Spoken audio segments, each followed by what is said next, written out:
नमस्कार। मध्य प्रदेश की ताज़ा और बड़ी खबरें रोजाना देखने के लिए हमारे चैनल कमल गुरु को सब्सक्राइब जरूर करें और साथ में बेल आइकन को दबाएं। आप मध्य प्रदेश के किस जिले से इस न्यूज को देख रहे हैं कमेंट बॉक्स में लिखकर जरूर बताएं। आइए देखते हैं मध्य प्रदेश से आज दोपहर की बड़ी खबरें। पीएम मोदी आज जारी करेंगे किसान सम्मान निधि की 16वीं किस्त। 9 करोड़ से ज्यादा किसानों खातों में आएंगे 2-2 हजार रुपए की किस्त। आपको बता दें, प्रधानमंत्री नरेंद्र मोदी आज यानी 28 फरवरी को पीएम किसान सम्मान निधि योजना की 16वीं किस्त किसानों खातों में जारी करेंगे। पीएम मोदी महाराष्ट्र के यवतमाल जिले से देश भर के 9 करोड़ से अधिक किसानों खातों में 2-2 हजार रुपए की किस्त डीबीटी के माध्यम से ट्रांसफर करेंगे। इससे पहले 15 नवंबर 2023 को किसान सम्मान निधि की 15वीं किस्त जारी की गई थी। इसमें 18,000 करोड़ से ज्यादा किसानों को ट्रांसफर किए गए थे। इस योजना के तहत सरकार हर साल किसानों के अकाउंट में 2-2 हजार रुपए की 3 किस्तों में 6,000 रुपए ट्रांसफर करती है। अगर किस्त नहीं आई तो क्या करें? तो आपको बता दें, अगर आपको इस योजना के रजिस्ट्रेशन में कोई परेशानी आ रही है, आपकी किस्त से जुड़ी कोई समस्या है या कोई और अन्य सवाल है, तो इसके लिए आपको पीएम किसान सम्मान निधि योजना की अधिकारी वेबसाइट पर फॉर्मर कॉर्नर में हेल्प डेस्क पर जाना होगा। हेल्प डेस्क सिंचाई परियोजना के लिए 10,373 करोड़ रुपए की मंजूरी। डॉक्टर मोहन यादव कैबिनेट ने लिए कई बड़े फैसले। आपको बता दें, डॉक्टर मोहन यादव कैबिनेट ने मंदसौर, राजगढ़, सीधी, सिवनी और बालाघाट जिले की विभिन्न सिंचाई परियोजनाओं के लिए 10,373 करोड़ रुपए से अधिक की स्वीकृति दी। मंत्रिपरिषद के मंदसौर जिले में 60 करोड़ 3 लाख रुपए लागत की ताकाजी सूक्ष्म दबाव सिंचाई परियोजना की पुनरीक्षित प्रशासकीय स्वीकृति दी है। वहीं राजगढ़ जिले की मोहनपुरा वृहद सिंचाई परियोजना लागत 4,666 करोड़ रुपए की द्वितीय पुनरीक्षित प्रशासकीय स्वीकृति दी। साथ ही मंत्रिपरिषद द्वारा सिंधी जिले में 4,167 करोड़ रुपए लागत की सीतापुर हनुमना माइक्रो सिंचाई परियोजनाओं की प्रशासकीय स्वीकृति प्रदान करते हुए इस परियोजनाओं की स्वीकृति के क्रम में निविदा के लिए निर्धारित सूचकांक के बंधन से छूट दी गई है। परियोजना से रीवा, मोहगंज, सीधी एवं सिंगरौली जिले के 663 ग्रामों को सिंचाई सुविधा का लाभ प्राप्त होगा। इसके अलावा संजय सरोवर समेत अन्य योजनाओं को भी चर्चा कर मंजूरी दी गई है। मध्य प्रदेश में ओलावृष्टि और अतिवृष्टि से फसलों के हुए नुकसान का आकलन करने के लिए होगा सर्वे। आपको बता दें, मध्य प्रदेश में ओलावृष्टि और अतिवृष्टि से फसलों के हुए नुकसान का आकलन करने के लिए सर्वे कराया जाएगा। इसके लिए मुख्यमंत्री डॉक्टर मोहन यादव ने सभी कलेक्टरों को निर्देश दिए हैं कि कैबिनेट बैठक में भी इस पर चर्चा की गई है। मुख्यमंत्री ने कहा कि संकट की घड़ी में सरकार किसानों के साथ है। जो भी किसान ओलावृष्टि और अतिवृष्टि से प्रभावित हुआ है उसका सर्वे गंभीरता के साथ किया जाए। बैठक में बताया गया कि पिछले 2-3 दिनों से प्रदेश के अलग अलग हिस्सों में ओलावृष्टि और अतिवृष्टि से फसलों के प्रभावित होने की सूचना मिल रही है। कुछ जगहों पर फसल कट चुकी है तो काम चल रहा है। मुख्यमंत्री ने कलेक्टर को निर्देश दिए हैं कि फसलों के नुकसान का आकलन करने के तत्काल राहत राशि किसानों को उपलब्ध कराई जाए। सर्वे की निगरानी सभी मंत्री, सांसद और विधायक करें। मौसम परिवर्तन के बीच सोमवार की रात व मंगलवार सुबह ग्वालियर, चंबल अंचल के शिवपुरी और बुंदेलखंड के टीकमगढ़ जिले में जोरदार बारिश हुई व हल्के ओले भी गिरे। इससे फसलों को नुकसान पहुंचा है। शिवपुरी में मंगलवार की सुबह तेज हवा के साथ पानी और ओलावृष्टि से खेतों में खड़ी फसल और कटी हुई फसल को नुकसान हुआ है। शिवपुरी, कोलरस, फोहरी, नरवर, करेरा आदि क्षेत्रों में कई गाँव में बारिश और ओलावृष्टि दर्ज की गई।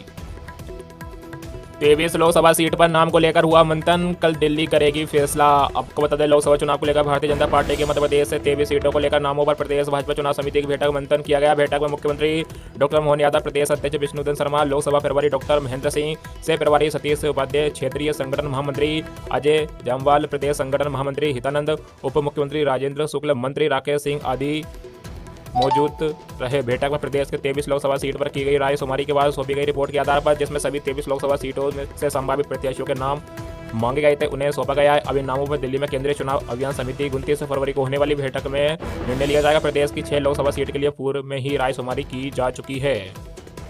झारखंड में किसानों का 2 लाख तक का लोन माफ। आपको बता दें, झारखंड के वित्त मंत्री डॉक्टर रामेश्वर राव ने मंगलवार को 1,28,000 करोड़ रुपए का बजट पेश किया। इसमें सबसे अहम घोषणा किसानों को लेकर है। बजट में किसानों को ऋण माफी को 50,000 से बढ़ाकर 2 लाख रुपए कर दिया है। इस योजना में एनपीए खाताधारक किसान भी शामिल होंगे। पहले पेश हुए जेंडर बजट की तरह इस बार बाल बजट पेश किया गया है। हालांकि इसमें बच्चों के लिए अलग से कोई घोषणा नहीं की गई है। बस ग्रामीण विकास, महिला बाल विकास, स्वास्थ्य, शिक्षा और कल्याण जैसे विभागों में बच्चों के लिए चल रही योजनाओं को समाहित कर दिया गया है।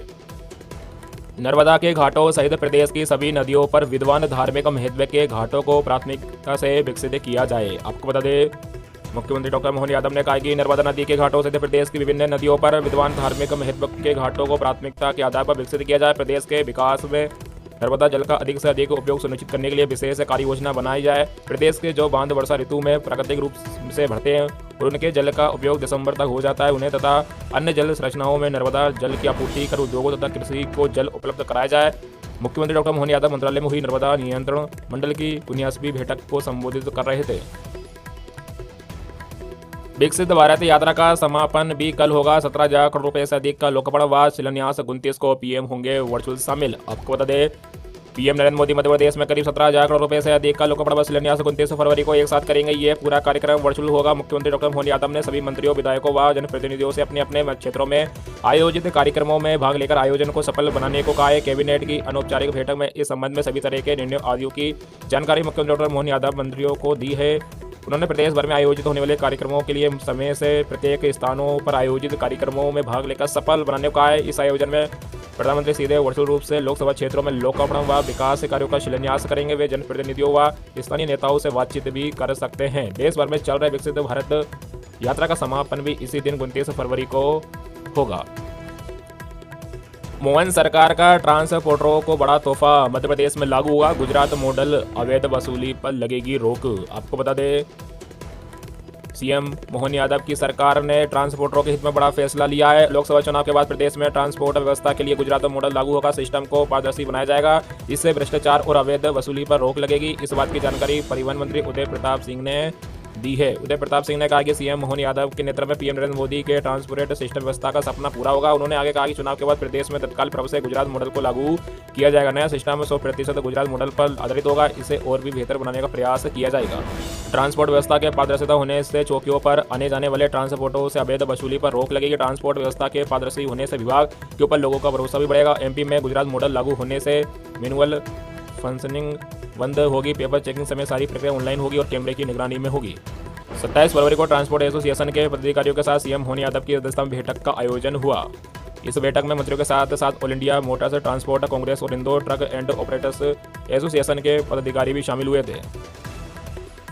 लोकसभा चुनाव से पहले धार्मिक स्थलों के लिए हेलीकॉप्टर सेवा होगी शुरू। आपको बता दें, मध्य प्रदेश सरकार लोकसभा चुनाव से पहले प्रदेश के धार्मिक स्थलों के लिए हेलीकॉप्टर सेवा शुरू करने की तैयारी कर रही है। विमानन विभाग ने 8 स्थान भोपाल, इंदौर, ओमकारेश्वर, महेश्वर, उज्जैन, पंचमढ़ी, खजुराहो और कान्हा किसली के लिए हेलीकॉप्टर के जरिए पर्यटन सेवा देने के टेंडर जारी कर दिए हैं। इस योजना को मुख्यमंत्री हेली पर्यटन सेवा नाम दिया गया। योजना के तहत किराए पर 2 साल के लिए हेलीकॉप्टर लिए जाएंगे। इसके लिए विमानन विभाग कंपनियों का पंजीयन कर सूचीबद्ध होगा। इन हेलीकॉप्टर का उपयोग पर्यटक जो राइड यानी किसी भी स्थान के ऊपर घूमने में भी कर सकेंगे। 28 फरवरी को प्री बिड कॉन्फ्रेंस रखी गई है। वही 7 मार्च को तकनीकी विंडो खोली जाएगी। दरअसल पिछले दिनों विधानसभा सत्र में राज्यपाल के अभिभाषण पर चर्चा में मुख्यमंत्री डॉक्टर मोहन यादव ने कहा था कि लोकसभा चुनाव के पहले हेलीकॉप्टर से इंदौर से महाकालेश्वर, इंदौर से ओमकारेश्वर और इंदौर से बाकी धार्मिक स्थलों की यात्रा करा सके। इसके लिए प्रयास कर रहे हैं। अंतरिम बजट में भी इसके लिए कुछ प्रावधान किया है। धार्मिक स्थलों के लिए हेलीकॉप्टर की सुविधा देने की तैयारी। इसके लिए मुख्यमंत्री निर्देश दिए हैं कि महाकाल मंदिर, ओरछा सहित मध्य प्रदेश के सभी प्रमुख धार्मिक स्थलों में हवाई यात्रा की सुविधा शीघ्र ही शुरू की जाए। वीडियो को ज़्यादा से ज़्यादा अपने मित्रों में शेयर जरूर कीजिएगा। जय हिंद,